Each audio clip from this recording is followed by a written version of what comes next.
Hello, hello, moi c'est Chloé. Je vais vous expliquer comment mettre en place une routine budget efficace. Alors, c'est parti!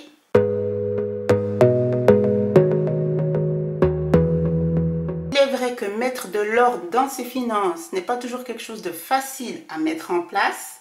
L'organisation de la paperasse administrative, ensuite le suivi de ses factures et ensuite le suivi de ses dépenses. Si vous souhaitez sincèrement vous y retrouver, la seule solution, c'est de mettre une routine budgétaire en place.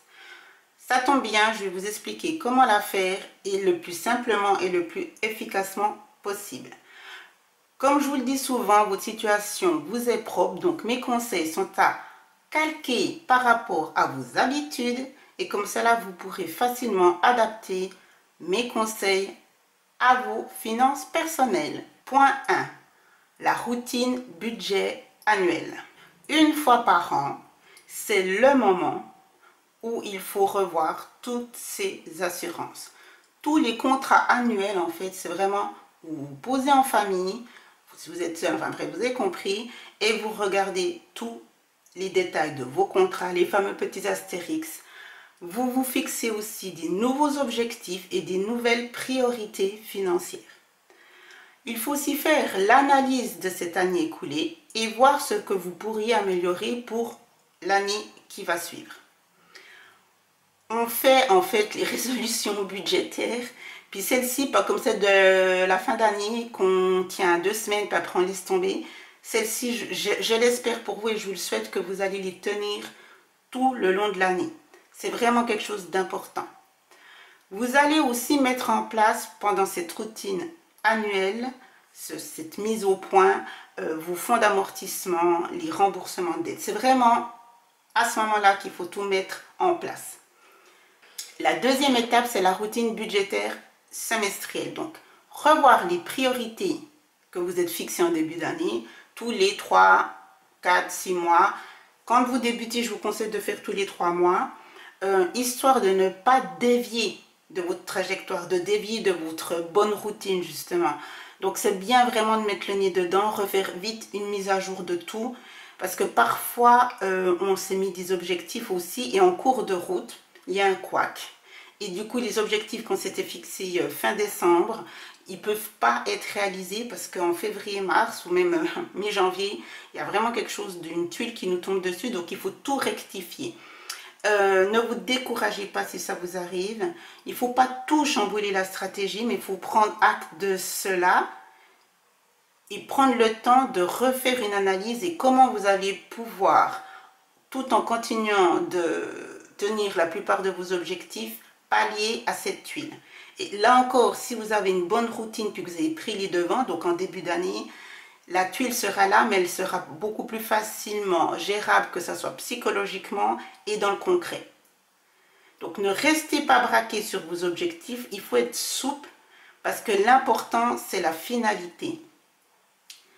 C'est pas en combien de temps vous y alliez y parvenir, mais c'est d'y parvenir. Et s'il vous faut un peu plus de temps, tant que vous restez braqué et fixé sur votre objectif, c'est ça l'essentiel. C'est vraiment ça l'essentiel. Donc ne vous démoralisez pas. Ne vous dites pas, ah ben ça y est, j'ai tout mis en place et puis voilà, il y a la tuile, donc oh, je laisse tomber tout ça pour ça. Non, non, vraiment restez au taquet et fixez votre objectif. Donc pendant la routine semestrielle, ce qu'il faut faire, donc c'est créer ces objectifs. Si vous ne les aviez pas encore vraiment mis en place en début d'année, c'est le moment de le faire. Visualiser et vraiment rectifier s'il le faut, mais regardez que vos objectifs annuels, donc ceux que vous avez placés en début d'année, soient toujours cohérents. C'est là qu'il faut vraiment aussi regarder ces fonds d'amortissement. Peut-être vous ne le faites pas au tout début, vous donnez 2-3 mois pour voir comment déjà les premières bases ont été faites. Et ensuite, il faut quand même essayer, je vous le dis toujours, même si c'est 10 francs. 10 francs par mois, même mettez quelque chose dans vos fonds d'amortissement, le fonds de secours, etc. Donc c'est vraiment au début d'année qu'il faut mettre ça en place et trimestriellement, on analyse à chaque fois nos objectifs.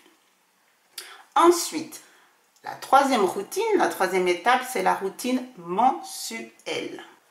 Alors, la routine mensuelle, c'est celle que vous voyez sur ma chaîne, c'est celle dont on parle un peu le plus, mais justement, vous avez compris qu'il fallait commencer par la première, ensuite la deuxième et celle qu'on doit faire tous les mois. Donc c'est vraiment établir son fameux budget mensuel de base zéro. C'est celui que je fais moi en l'occurrence. Hein. Et il faut vraiment, donc c'est celui où on est payé une fois par mois.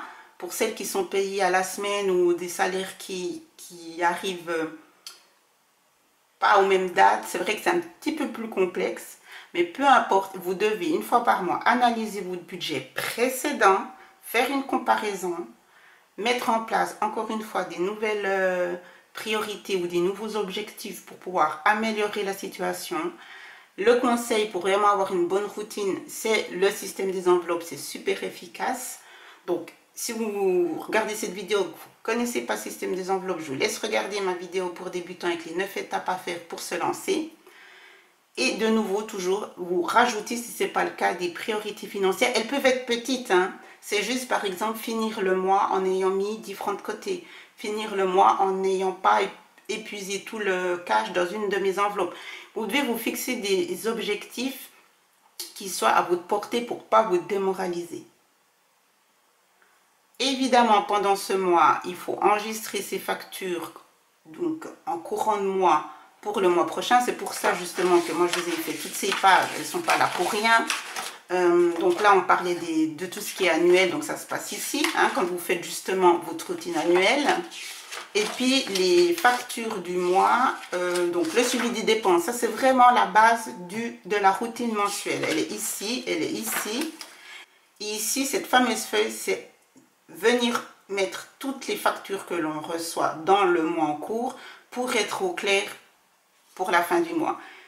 Et ensuite, à la fin du mois, c'est bien pour ça qu'il y a 3 pages de bilan mensuel. C'est là que vous venez faire votre bilan mensuel de comparaison du mois d'avant pour vraiment voir où vous en êtes, comment vous avez pu gérer vos enveloppes et toujours mettre le doigt sur ce qui cloche pour l'améliorer. Sans routine, vous ne pouvez pas être dans l'analyse de votre budget et en fait, vous survolez. Et c'est comme ça que ça ne fonctionne pas.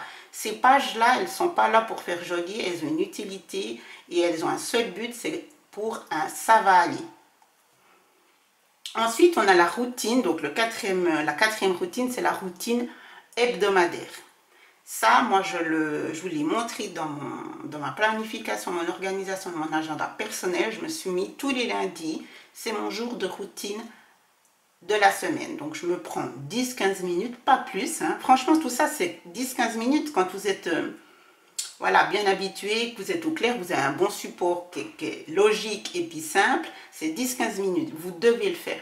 Donc moi, tous les lundis, je m'installe là, tout est là sur mon bureau de toute façon, et je fais un petit check-up pour la nouvelle semaine, je vérifie que tout est en place, combien il me reste d'argent dans mes enveloppes. Moi, je note, dès que j'ai fait une course, je viens le noter. Donc normalement, il n'y a jamais de couac, mais comme je vous dis tout le temps, tout dépend aussi de la situation, si vous êtes stressé et tout, gardez vos tickets de caisse, et c'est typiquement là, en début de semaine, avant de commencer la nouvelle semaine, que vous allez vérifier que vous avez tout bien inscrit, toutes vos dépenses ici, puis pour celles qui font les trackers dans leur classeur des enveloppes, moi je vous ai fait une feuille pour le budget planaire, mais vous venez aussi tout mettre ici. Bref, vous vérifiez que la semaine qui s'est écoulée a été faite top, que quand vous commencez la nouvelle semaine, vous êtes sur des vrais montants, sur du vrai cash dans vos enveloppes. Donc ça, c'est pour ma part tous les lundis. Mettez-le dans votre agenda perso.